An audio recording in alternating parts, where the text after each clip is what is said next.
মা কোথায় এসো? আমার বড় মেয়ের বাড়ি, তোর বড় পিসি। চলো উপরে যাওয়া যাক। আমার মামুনি হয় এটা, আমি বড় পিসি কবে ডাকি?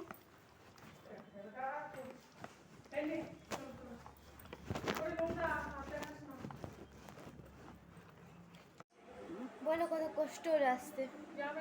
হেভি কষ্ট হয়েছে। বলো কত কষ্ট হলো। প্রচুর কষ্ট হয়েছে। ম্যাজিকে ওঠা, ম্যাজিক থেকে নামা, তারপরে টোটোতে ওঠা, অটোতে ওঠা, তারপরে আসা। অনেক কষ্ট। হেভি কষ্ট, বয়স হয়ে গেছে না, এখন পারি না। ওই যে আমার দাদা ভাইয়ের সব কালেকশন, পোস্টার কালেকশন। এটা বলে দাও, ড্রেস চেঞ্জ করে আবার আসি। হয়ে গেছে 3 মিনিট। ড্রেস চেঞ্জ করে আবার আসছি বলে দাও সবাইকে। ড্রেস চেঞ্জ করে তারপর আসতে।